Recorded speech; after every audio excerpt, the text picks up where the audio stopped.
Welcome to the Kentucky History Channel, where we strive to bring you all the Kentucky history content you want and you deserve. Kentucky is a part of all of us, and we plan on covering all the history we can, from Pike County to Fulton County, from Louisville to Harlan.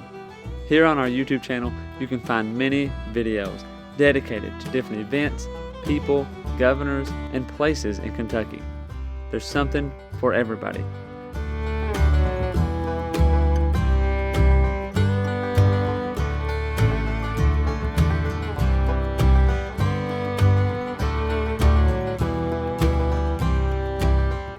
While you're here, if you like the channel, hit the subscribe button and the notification button so you get notified anytime new Kentucky history is available. And if you want to support the channel, we have a Patreon page as well, or patreon.com/kyhistorypod. Welcome back to the Kentucky History Podcast. I'm your host, Jamison Cable, and we're going to continue talking about Lincoln County during the Civil War with David Gambrel. Like, oftentimes people look at Kentucky and, you get Eastern Kentucky was more Union. Western Kentucky was more Southern. Where does Lincoln County fall on all that? I mean, it was half and half. primarily. It was the highest proportion were by far a Union. You had some men that joined earlier that were with Richard Gano, who, by the way, being our Howard Hughes' great grandfather. Richard Gano married Mattie Welch from Crab Orchard, and they're Howard Hughes' great grandparents. And then one of the more interesting twists, George Washington Miller, who lived in Lincoln County between Broadhead and Crab Orchard, joined Chennault's 10th Kentucky Cavalry, but that was very early on in the war. And after the war, he moved to Oklahoma and bought like a quarter of the state, and his sons had the Miller Brothers 101 ranch. And Buffalo Bill, after his Wild West show fell on hard times, actually worked for the Miller Brothers. And when one of the children died, George Washington Miller is buried at the Miller and Fish Cemetery east of Crab Orchard. And his son is buried there. His son, John Wilkes Booth Miller. Geez. But the bulk of the Kentucky Confederates were in the 6th Kentucky. Yeah, some Southern sympathies with the name there. Yes, and then on the Union side, you had men in the 3rd Kentucky Infantry, commanded by Colonel Thomas Bramlett, who became governor toward the end of the war. You had men, the 19th Kentucky, and most notably was William Fortunatus McKinney, who was captain of Company K, and there were several McKinney men involved in that. In fact, one rescued another one at the Battle of Vicksburg, and the McKinney men actually were the ones that really started the observance of Memorial Day in Lincoln County. Okay. And so you had the 1st Kentucky Union Cavalry, 3rd Kentucky Union Infantry, and the 19th Kentucky Union Infantry. Those were the primary units. And then you had some 49th Kentucky infantry that were organized here. And then some of 49th men moved to Lincoln County in this area after the war. That was primarily an Eastern Kentucky unit, but there were some Lincoln Countyans in that. And just to show how we don't know our Civil War history, one of the veterans of the 49th Kentucky Union Infantry by the name of Doc Denny is buried in Woodstock, and his family got him a Veterans Administration marker, 49th Kentucky Infantry, Confederate States of America. What? So in their mind, he was a Confederate soldier, but he wasn't. The thing is that the joke is about Kentucky is that we joined the Confederacy after the Civil War. Yeah, yeah, And a lot of that is we were treated in Reconstruction the same as South Carolina, yeah, yeah. and so there was a lot of resentment over that. And you'll have people argue today, all the, Kentucky was a part of the Confederate States of America. Well, they were, but they weren't. We never officially seceded, and we were recognized on their flag. Yeah, yeah. So, but Lincoln was predominantly Union. Um, um, I would say 3-1, 4-1 easily. Yeah, yeah. Now, when you're throwing out McKinney's, now is those connected to the McKinney? Is in McKinney the town in Lincoln Yes, County? yes, yes, Okay. yes. Which you get the McKinneys and then the is it the Broughtons? Are they Broughton. Actually, my paternal grandmother was Bessie Broughton Gambrel. okay? And when I was a teenager, my first public job was at the Lincoln County Senior Citizens Center, and I went to this lady's house in Broughton Town, and she began to quiz me about who my people were, and she said, "Well, we're kin." So in 1992, I dug into that and found out Joe Broughton, who was a Revolutionary War soldier, who actually saw Count Pulaski mortally wounded. Oh yeah, Joe Broughton is buried in Knox County, and at the time of his death, called the Friendship Baptist Church Cemetery. And so some of his descendants moved up to Laurel County, and then later into Lincoln County. William Broughton being one of them, who fought in the Union Army in the Civil War. And after the Battle of Perryville, it was basically those men said, "We've had it with this," and they walked off. And of course, they could have been, court-martialed and executed for that, and President Lincoln restored them. But William Broughton and John Broughton settled southeastern Lincoln County, and some of their things are buried in the Friendship Baptist Church Cemetery in Broughton Town. I don't think it's coincidental that those two churches by the same name exist, but that's who the town is named for is the Broughton family. And in fact, another brother that settled just over in Pulaski County, Henry Clay Broughton, I actually have a picture of him in uniform. Of course, it's black and white. Yeah. In his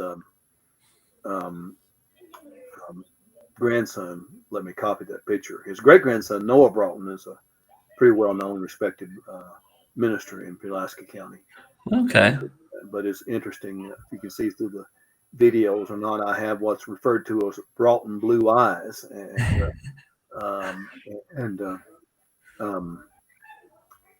in this picture of Henry Clay Broughton, even though it's black and white, you can see his eyes are blue. Yeah, that's where Broughton Town got its name. And McKinney, and of course, there's a sister city to McKinney, Kentucky, in McKinney, Texas. Really? Huh? Yes. Yeah. Is it from a family relative? Yes. Okay. Wow. Sure is. That's But pretty the cool. McKinney family story is very interesting. And I can't think of which one, but there was a lieutenant and a captain wounded at the Battle of Vicksburg, or the Siege of Vicksburg. Now it's very interesting. You can find one of the ideas they came up with to capture Vicksburg was to dig a canal. Vicksburg is a peninsula in the Mississippi River, and they were to go behind, east of Vicksburg and dig a channel to divert the river. That was the plan. Big plan. Big plan to dodging. You're in swamps, dodging cottonmouths and hot weather, and there's no official accounts, but I have a copy of Captain McKinney's diary where he talks about going to work on the ditch, which is what they referred to it as. Wow. But one of them was, and I'm thinking it was Captain McKinney was wounded, on the battlefield and was certainly perished. And his cousin, James Jefferson McKinney, crawled on the battlefield and pulled him off the battlefield. And McKinney men were pretty big in stature, and James Jefferson never was quite right physically after that, restraining himself to but it saved Captain McKinney's life. And James Jefferson had an interesting task at Sabine's Crossroads. Their surgeon for the 19th Kentucky, who was from Ohio, was killed by friendly fire, and Lieutenant McKinney was given the job of taking his body back to Ohio, which was a pretty rare thing that you got your loved one returned that far back home. But I have good pictures of Captain McKinney and of James Jefferson McKinney as well. Yeah, finding out those why places are named and who they're named after is always pretty interesting. Well, yeah, if you go around to the cemeteries in Kings Mountain and McKinney and Waynesburg, you'll see a lot of men born after the Civil War with the initials FN or with the nickname Forch as a derivative of their name, Fortch. Yeah. Galen Leach, who's a retired teacher from Lincoln County, taught actually at the Tech Center, what I guess called Tech Center Vocational School in Danville for many, many years. And so I'm thinking there's at least a half a dozen young men that were named Fortunatus in honor of Captain McKinney. Wow, Fortunatus. Yeah. Kind of like a boy named Sue, the old Johnny Cash song. Not a name you don't hear it kicked around it, but most of them didn't like that. And in fact, at the Gooch Cemetery in Kings Mountain, there's Fortunatus Sims just has FN Sims on his stone. Wow, and that's a total. So Brontown, McKinney, and you said Booneyville. Is that what? Boneyville. So that's 3 places right there. Is there more? Well, here's, and I try to go by the facts. After the Civil War, the Union veterans formed what were called GAR post. Yeah. There was the Severance Post at Crab Orchard, named for the Severance who died at Stones River. In my part of the world, Kings Mountain was originally referred to as Kingsville. Oh, yeah? It was only Kings Mountain later on. Now, there's been a lot kicked around about where that name came from. And some people said after the Battle of Kings Mountain, North Carolina. Yeah. Well, that don't fly. If that was the case, why was it Kingsville first? Yeah. And also said after the King family that lived there. Well, I've checked the census and I've checked the deeds. There were no kings in the 1860s, 1870s that owned land or lived in Kings Mountain. The first name I can find attached to Kings Mountain, Kingsville, Kentucky, was the Captain King GAR post. In the early 1870s. Yeah, that's the first name. I've checked deeds in the vicinity for mention of at Kings Mountain or Kingsville. I can find the first name I can find tied to Kings Mountain, Kentucky, is Captain Harb King Jr., who and all of these men that were in that GAR post had a tie to him in one way or another. And so, I know what people have said about where Kings Mountain got its name, but when you subject that to what's there, strict research, yeah, it's not there. Yeah.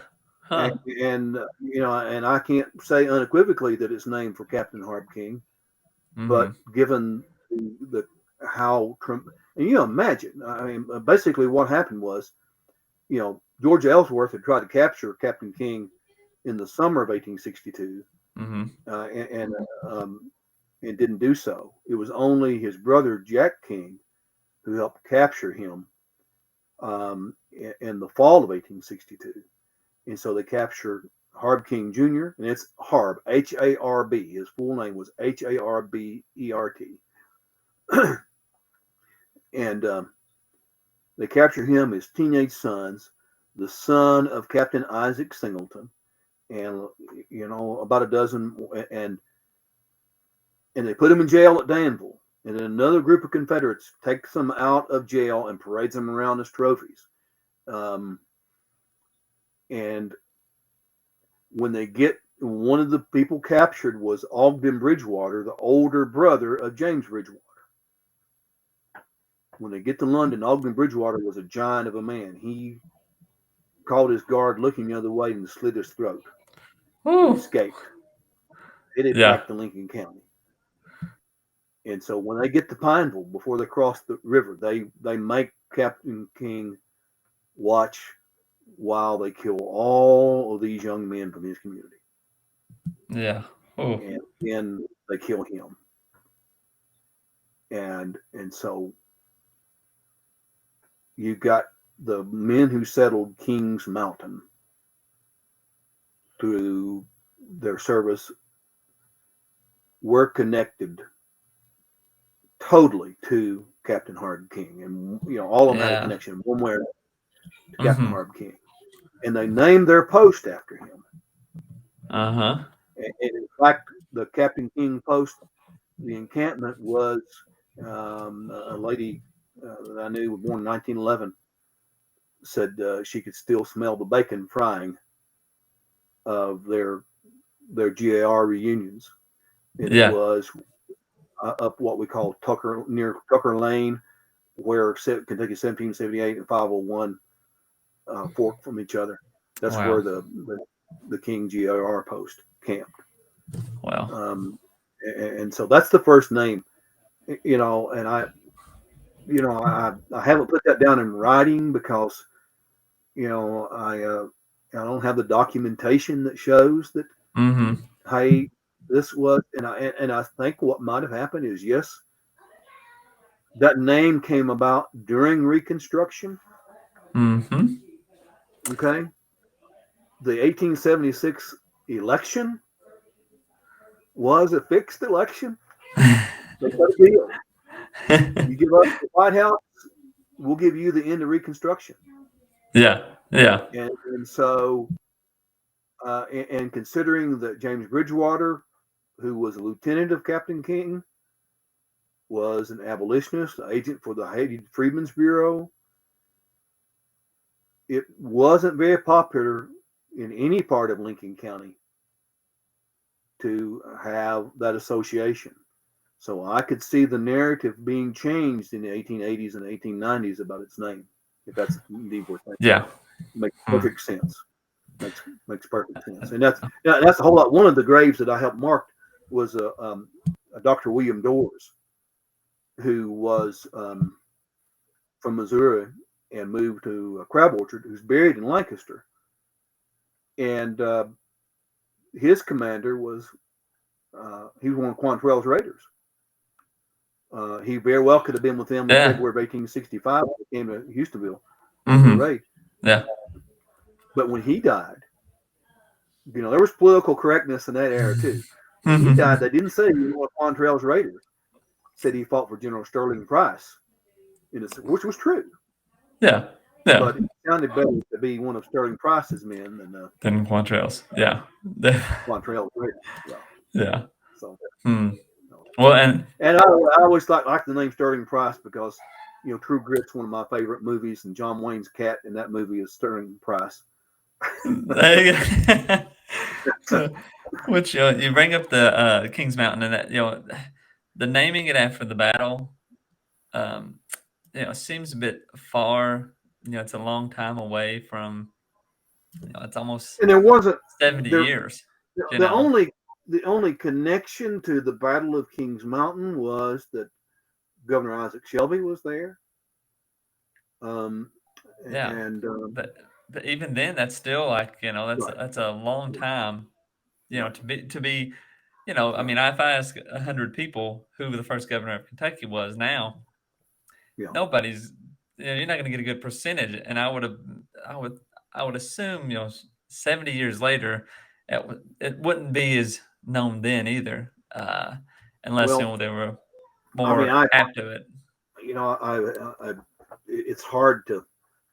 it's hard to overcome what people have always been told. They get it set in their mind, and but I've researched it extensively because I for a long, long time I said I was Kings Mountain's only Eagle Scout, but when my son became Eagle Scout in 2015, I got to say I was Kings Mountain's first Eagle Scout. Person. So it means a great deal to me, and there are no deeds Mhm. to kings in that time frame that the name came about. There are no census records Yeah. um, at all. And like I said, the early 1870s, there was the GAR post, Hmm. Captain King GAR post. That's, and the fact that, you have these war veterans with this traumatic experience that they all have in common. Yeah. Um, you know, it, I mean, that's I would love someone, to show me different, but Yeah. Yeah. that's my theory. That's my Yeah. theory. Yeah. So I believe very much, in my research, my mantra is you got to be odd to be a good researcher of any sort.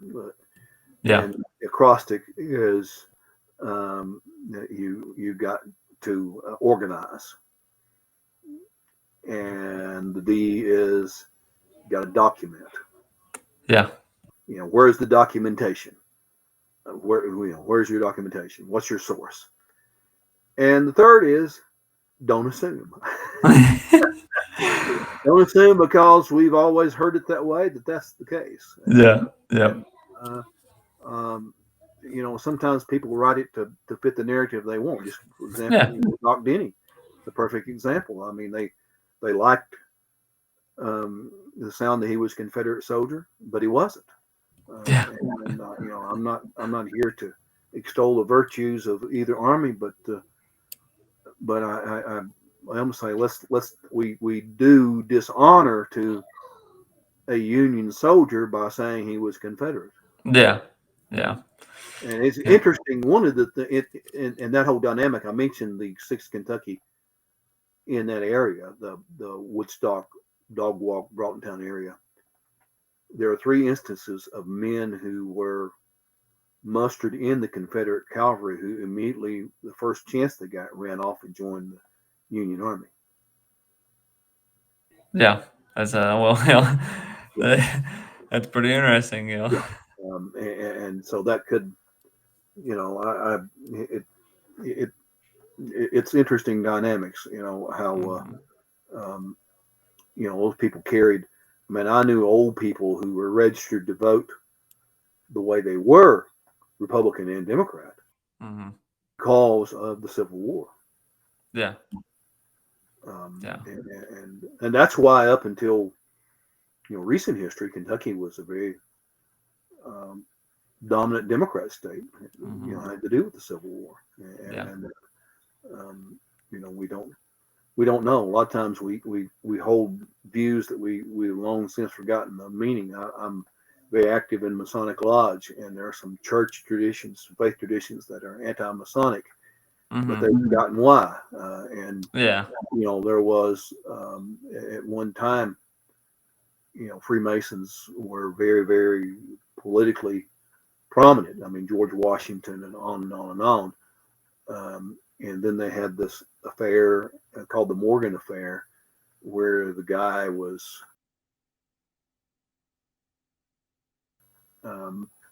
murdered for supposedly trying to give up the secrets of the Masons, and his killers got by with murder because they had stacked the jury with Masons and all this stuff. And when it came forth, there was a great political stink over it. And the third political party in the history of the United States was the anti-Masonic party. And there were some churches at that point voted to bar their members from being Masons. And some of them still hold up today with no idea that that's a 200-year-old event. Yeah. I've been researching this quite a while. And I haven't satisfied myself with everything. I have a book in the making, and but I'm still trying to. Yeah. Well, if you don't, well, it can be a process. Stuart. I talked to Stuart a while back. He seems like he's busting out books at left and right. But it can be a process writing a book because you want it to be good. It's my avocation. So. That wraps up our discussion with David Gambrel about Lincoln County during the Civil War. Thank you all for watching. We'll see you next time. Welcome to the Kentucky History Channel, where we strive to bring you all the Kentucky history content you want and you deserve. Kentucky is a part of all of us, and we plan on covering all the history we can, from Pike County to Fulton County, from Louisville to Harlan. Here on our YouTube channel, you can find many videos dedicated to different events, people, governors, and places in Kentucky. There's something for everybody.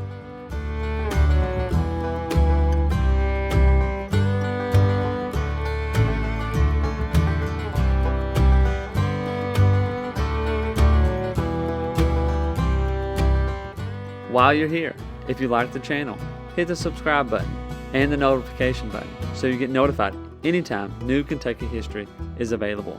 And if you want to support the channel, we have a Patreon page as well, or patreon.com/KYHistoryPod. You've probably heard about Daniel Boone, but what about the rest of the frontiersmen who came to Kentucky and settled? That's what we want to bring to the Kentucky History Channel. The stories of the untold, the stories of those forgotten. One thing to expect on our channel is great Kentucky content. Some stories that you've never heard of. The Night Riders, who began in western Kentucky. Bloody Monday, the riots in Louisville.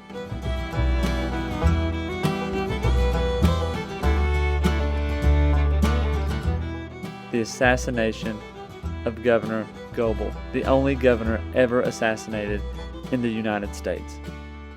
Stories from all over Kentucky, stories that are unforgettable once you've heard them. You can find out who counties in Kentucky are named after and how your county got started. From beginning to end, we plan to document every county in Kentucky, all 120.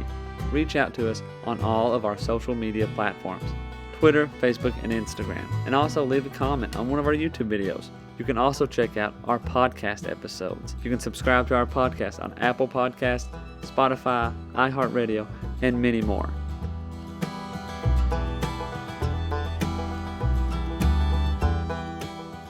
We're always seeking to find more Kentucky history so we can bring it to you, the viewers, the listeners. We want all the stories and all the events from Kentucky's great history to be told and shared everywhere.